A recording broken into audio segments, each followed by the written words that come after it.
오늘 본문에 나타난 세례 요한은 예수님보다 6개월 먼저 태어난 사람입니다.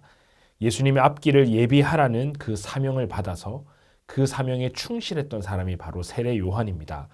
약대의 털옷을 입고 또 메뚜기와 석청을 먹으며 광야에서 살았습니다. 분명 이 사람은 평범하지 않은 사람임에 틀림이 없습니다. 또한 요단강에서 사람들에게 설교하며 세례를 베풀었기 때문에 세례 요한이라고 불리우게 되었습니다. 저는 이 세례 요한의 삶을 주인공을 아는 삶이라고 정의해 보고 싶습니다. 즉 세례 요한은 주인공을 확실하게 구별하는 사람이었다라는 것이죠. 자, 이 세례 요한의 삶을 통하여서 세례 요한의 가르침을 통하여서 우리에게 주시는 교훈은 무엇인지, 그리고 세례 요한은 어떻게 주인공을 잘 구분한 사람인지 함께 살펴보도록 하겠습니다. 첫 번째로 이 세례 요한은 내 삶의 주인공이 누구신지를 바로 아는 사람이었습니다. 세례 요한은 사람이 나타나 사람들에게 세례를 베풀고 또 새로운 가르침을 주자 사람들은 그가 기다리던 메시아가 아닐까 생각하였습니다. 그리고 세례 요한을 추앙하고 따르는 무리가 생겨나기 시작했습니다. 이쯤 되면 지금 누리는 인기와 또 사람들의 호응은 하나님께서 주신 것이다 라고 생각을 하고 마음껏 영향력을 행사하고 또 사람들의 찬사와 존경 속에서 살아갈 수도 있었을 것입니다. 그러나 세례 요한은 그 즉시 선을 그어버립니다. 아주 단호하게 자르면서 나는 메시아가 아니다라고 선언합니다. 그리고 철저히 예수님을 높이고 자신은 예수님의 신발끈을 푸는 일도 감당하지 못한다며 자기 자신을 낮추는 사람이었습니다.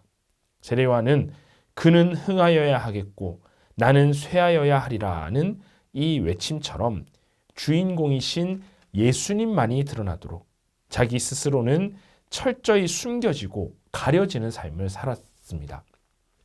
오늘날 많은 사람들이 자기 자신이 주인공이 되려고 또 인정받으려고 애쓰고 노력하고 있습니다. 우리가 마땅히 드러내야 할 예수님은 가려지고 나 자신의 업적과 존재감 어떻게든 어필하려고 애를 쓰고 있습니다. 혹시 나 자신이 드러나지 않거나 사역에서 밀려나거나 아니면 사람들의 찬사와 칭찬이 없으면 서운해하는 것이 우리 사람들의 마음이죠. 오늘날 교회의 현실이고 또 민낯이 그렇습니다. 그러나 우리가 이 땅을 살아가는 이유는 우리 인생의 주인공이신 예수님을 선전하고 드러내는 것이 우리 삶의 목적입니다. 우리는 쇠하더라도 예수님께서 흥하도록 하는 것이 우리의 마땅한 모습이다라는 것이죠.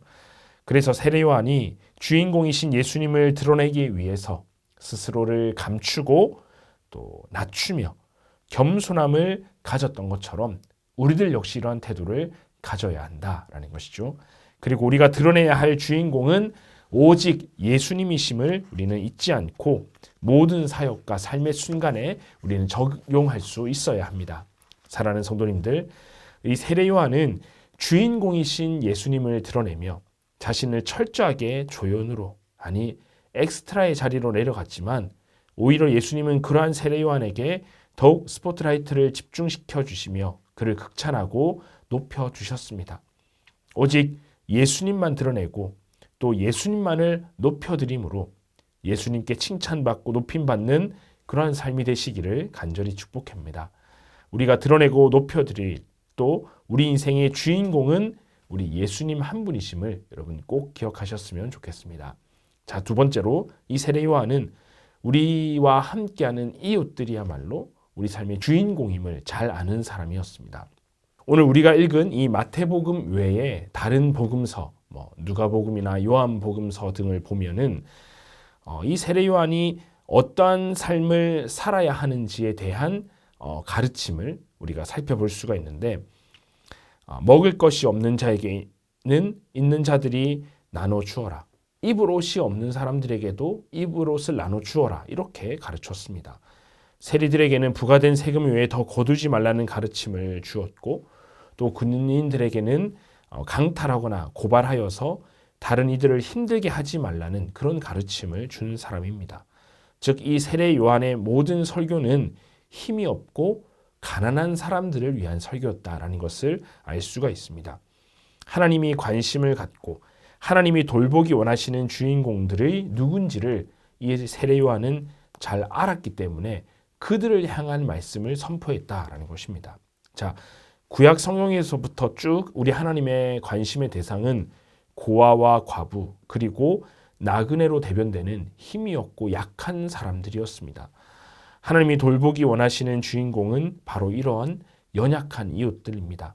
세례 요한은 그 사실을 너무나 잘 알았기 때문에 그들을 위해서 내가 가진 것을 나누어 주며 살으라고 가르쳤다라는 것이죠.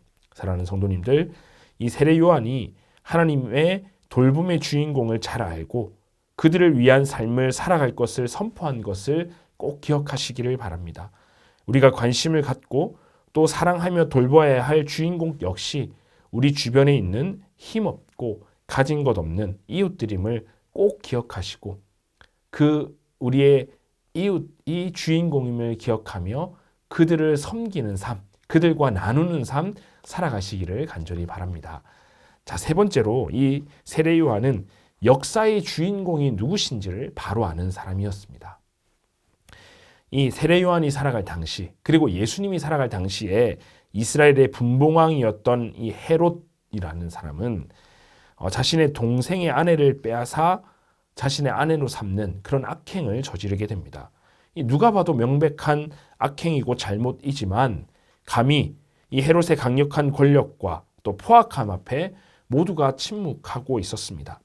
이때 세례 요한은 과감하게 헤롯을 책망하였습니다. 악한 것을 악하다고 용기 있게 말한 것이죠.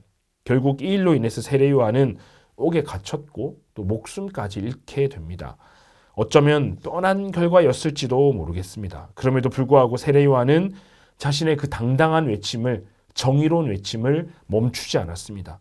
세례 요한은 헤롯 왕뿐만 아니라 당시의 종교 지도자들과 세력을 향해서도 거침없는 책망을 쏟아놓았습니다. 세례 요한이 이렇게 할 수 있었던 비결이 무엇이겠습니까? 세례 요한은 역사의 주인공이 누구인지를 정확하게 아는 사람이었다라는 것이죠.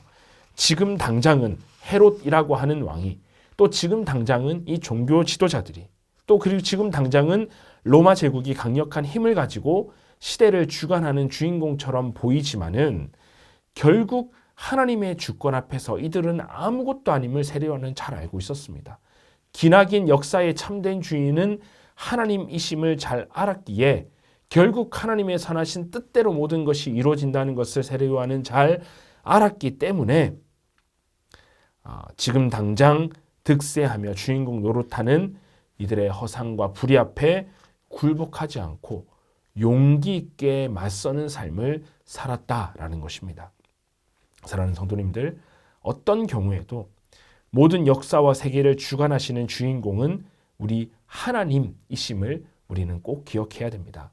역사의 주인공이신 하나님만을 두려워하며 주인공이신 하나님의 뜻대로 행하는 삶을 우리는 살아가야 할 것입니다. 자, 오늘 우리는 마태복음 3장에 나온 이 세례 요한을 통하여서 주인공이 누구인지를 잘 아는 삶, 나 자신의 주인공이 누구이고 우리 이웃의 주인공이 누구이고 역사의 주인공이 누구인지를 잘 아는 이 세례 요한의 삶을 우리가 살펴보았습니다.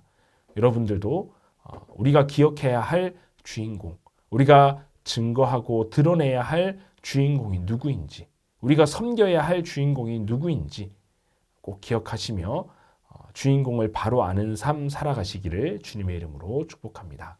감사합니다.